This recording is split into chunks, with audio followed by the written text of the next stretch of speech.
کہ بھائی اسلام میں تو صرف دو عید ہے، ایک عید الفطر اور ایک عید الاضحیٰ، یعنی ایک رمضان کے بعد والی عید اور ایک بقرعید قربانی والی عید۔ اب یہ تیسری عید آ کہاں سے گئی؟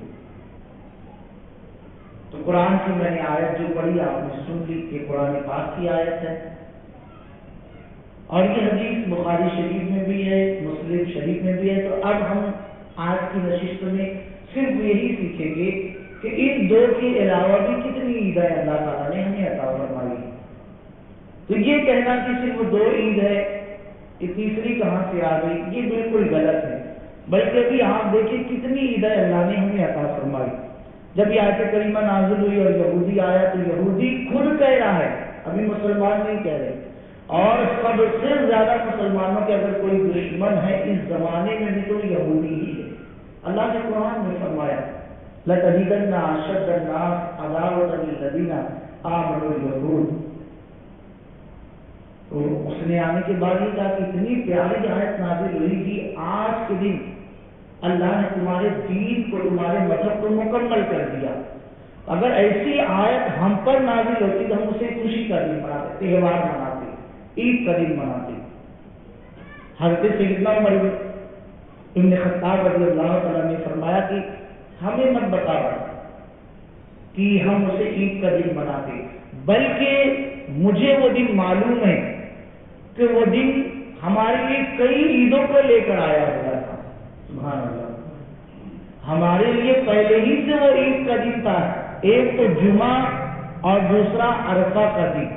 اور وہ مقام بھی مجھے اچھی طریقے سے یاد ہے جہاں پر یہ آیت کریمہ نازل ہوئی تھی، وہ مقام، وہ جگہ کوئی اور نہیں تھی، وہ عرفات کا میدان تھا۔ اللہ نے عرفات کے میدان میں عرفہ کے دن، جمعہ کے دن اس آیت کریمہ کو نازل فرمایا تھا۔ گویا حضرت سیدنا عمر فاروق رضی اللہ عنہ یہ بتانا چاہ رہے ہیں کہ وہ دن ہمارے لیے کئی عیدوں کا دن تھا۔ جمعہ مومنین کے لیے عید کا دن ہے، وہ جمع ہو گئی۔ عرفہ جسے حج کا دن کہا جاتا ہے وہ خود عید کا ہی دن ہوتا ہے۔ تو اللہ رب العزت نے ہمیں خود بخود دو عیدیں اور اس دن میں عطا فرما دی تھی۔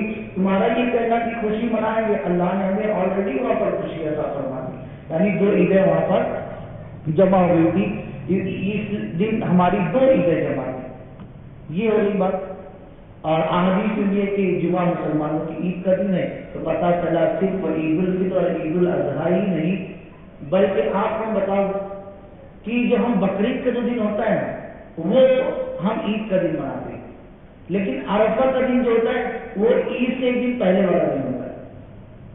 عرفہ کا دن جس دن قربانی تو اس سے ایک دن پہلے والا دن ہوتا ہے ہمارے لیے، اور جو عرب میں رہتے ہیں ان کے لیے بھی ایک دن پہلے ہی والا ہے، اس دن تو نہیں تو جس دن ڈبانا پڑے گا اس سے ایک دن پہلے۔ تو پتہ چلا کہ جو 9 تاریخ ہے وہ عرفہ کی ہے، وہ عید ہے، کہ 10، 11، 12 تو ہے عید کا دن۔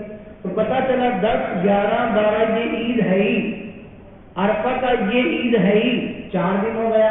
جمعہ عید ہے ہی، تو جمعہ سال میں 52 مرتبہ، یہ 52 اور یہ 4 ہم جوڑ لیں کتنا ہو گیا 56۔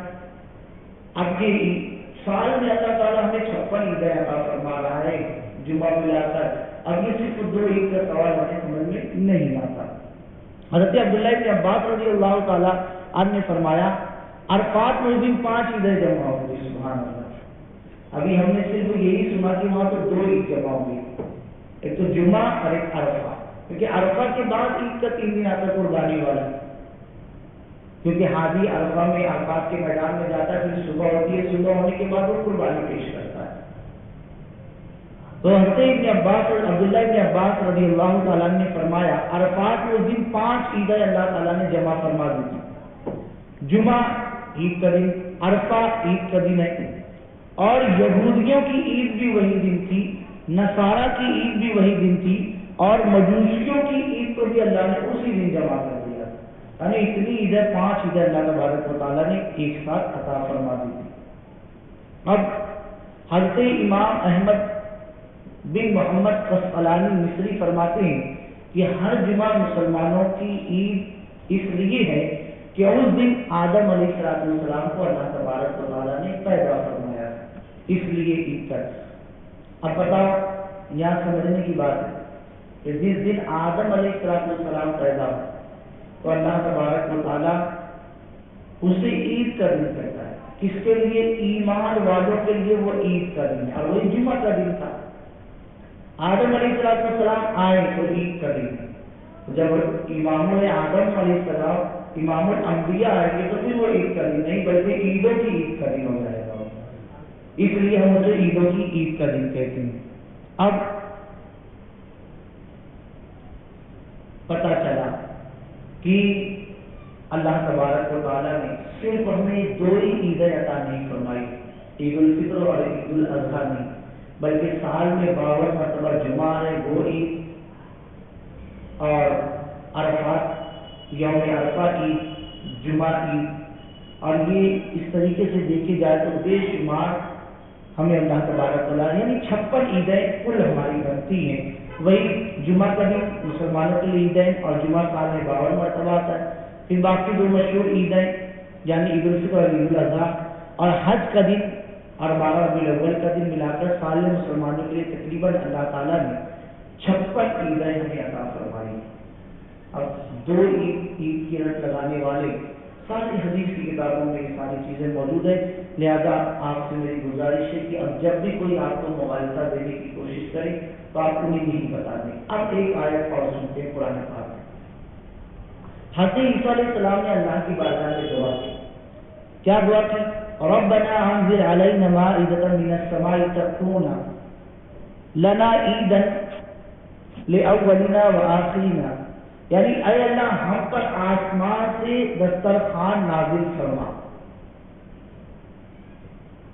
تاکہ وہی دسترخوان نازل ہونے والا دن جو ہم سے گزر چکے اور ہمارے بعد جو آنے والے ان کے لیے وہی عید کا دن بن جائے. یہ نہیں کہ میں آیا یا کوئی نبی آیا، نہیں، ہم پر آسمان سے دسترخوان کو اس لیے نازل فرما تاکہ ہمارے بعد والے اس دن کو عید کا دن منائے. اور یہی ہوا. اتوار کے دن اللہ تبارک و تعالیٰ نے دسترخوان کو نازل فرمایا تھا، اور مومنین کے لیے جمعہ کا دن عید ہے اور وہ اتوار کے دن مناتے ہیں، اور آج تک وہ بھی وہاں جاری ہے. اگرچہ صحیح عیسائی آج تک موجود نہیں ہے لیکن یہ رواج ان کے وہاں آج بھی جاری ہے. تو یہ انہیں بھی دیا گیا. پتہ چلا جس دن دسترخوان نازل ہو تو اس دن عیسیٰ علیہ السلام عید منانے کا حکم عطا فرمائے. ظاہر سی بات ہے جب حضور صلی اللہ علیہ وسلم تشریف لائیں گے تو وہ صرف عید نہیں بلکہ عیدوں کی عید بھی کا دن ہوگا. اس لیے ہم اسے عیدوں کی عید. اب آخری بات سنیں. اب ہمیں یہ بھی بتایا جاتا ہے کہ اسی دن حضور صلی اللہ علیہ وسلم کی ولادت ہوئی اور اسی دن حضور صلی اللہ علیہ وسلم کا وصال بھی ہوا. 12 وفات لوگ کہتے ہیں. پہلی بات تو 12 وفات کہنا ہی نہیں چاہیے، 12 ربیع الاول شریف کہنا چاہیے. اور حضور صلی اللہ علیہ وسلم کی وفات اگرچہ چلو حضور صلی اللہ علیہ وسلم کی وفات ہوئی تو حضور صلی اللہ علیہ وسلم کی وفات ہوئی تو وفات کے بعد صرف 3 دن تک غم منانے کی اجازت ہے، اس کے زیادہ منانے کی اجازت نہیں ہے. وہ بھی مردوں کو نہیں، بچیوں کو نہیں، بچوں کو نہیں، بوڑھوں کو نہیں، ان عورتوں کو ہے جن کے شوہروں کا انتقال ہو جائے وہ 3 دن تک سوگ منائیں گے. اس کے بعد اور مر جائے تو. اور حضور صلی اللہ علیہ وسلم کے بارے میں تو ہے کہ تو زندہ ہے واللہ، تو زندہ ہے واللہ، میری چشم عادت سے چھپ جانے والے. حضور صلی اللہ علیہ وسلم زندہ ہیں، باحیات ہیں، اور ان کی زندگی کا جب شہداء کی زندگی کا ہمیں شعور نہیں ہے جو اللہ کے راہ میں شہید ہو جاتے ہیں، ان کی زندگی کے بارے میں ہمیں علم نہیں. قرآن کہہ رہا ہے انہیں رزق بھی دیا جاتا ہے اور وہ کھاتے پیتے بھی ہیں، اگرچہ کسی کا سر نہیں ہے، کسی کا ہاتھ نہیں، کسی کا پیر نہیں، کسی کا سر کہیں دفن ہے، کسی کا پیر کہیں دفن ہے، لیکن اگرچہ سارے جسم کے اعضاء الگ الگ نکال کر دیے گئے پھر بھی شہید ہے تو اللہ تعالیٰ انہیں بھی رزق عطا فرماتا ہے. ان کی زندگی ہے، ہمیں اس کی زندگی کا شعور نہیں. جب یہ شہداء کی یہ شانیں ہیں کہ وہ اپنی قبروں میں زندہ رزق دیے جاتے تھے، امام الانبیاء کی کوئی شان کیا ہو. یقیناً حضور صلی اللہ علیہ وسلم کی شان تو یہ ہے کہ حضور صلی اللہ علیہ وسلم جیسی جو گھڑی آتی جائے گی قیامت کے قریب ویسے ویسے حضور صلی اللہ علیہ وسلم کی شان عظمت بڑھتی چلی جائے گی۔ قرآن پاک سے فرمایا وَلَلْآخِرَةُ خَيْرٌ لَكَ مِنَ الْأُولَىٰ، اے محبوب صلی اللہ علیہ وسلم، اور آپ کی ہر آنے والی گھڑی پچھلی گھڑی سے زیادہ اعلیٰ ترین گھڑی ہو جائے گی۔ اس لیے حضور صلی اللہ علیہ وسلم کی یہ شان۔ اب جس دن دسترخوان نازل ہے تو عیسیٰ علیہ السلام سے عید کا دن منا رہے ہیں، تو ہم جو حضور صلی اللہ علیہ وسلم کی آمد کی عید کا دن منا، اور جب مثال کا دن بھی لوگ کہے کہ وہی تاریخ کبھی، تو آپ نے یہ سن لیا کہ صرف عورتوں کے لیے کرتے، شوہروں کے لیے سرور منائے، باقی کے لیے نہیں۔ ایک جواب۔ دوسرا جواب یہ کہ حضور صلی اللہ علیہ وسلم کو زندہ رہنے پر سرور منایا نہیں جاتا ہے۔ ڈاکٹر اقبال نے امام حسین کے بارے میں کہا تھا کہ ہم زندہ و جاوید کا ماتم نہیں کرتے، یعنی امام حسین کے بارے میں کہ ہم تو ان کا ماتم نہیں کرتے، اس لیے کوئی زندہ ہے، جاوید ہے، ہمیشہ رہنے والے ہیں۔ تو بھی بھائی یہ تو نواز سے تو پھر نانا کی شان کا کیا عالم ہے۔ اس لیے اب اس میں ایک بات اور دیکھیے کہ حضور صلی اللہ علیہ وسلم کی تاریخ وفات بھی ہوئی، تاریخ پیدائش بھی ہوئی، اس لیے خوشی نہیں منانا چاہیے کہ غم منانا چاہیے۔ آپ نے وہ ساری باتیں سنی کہ خوشی ہی منانا چاہیے، تو کیا کچھ ایسی بات بھی ہے؟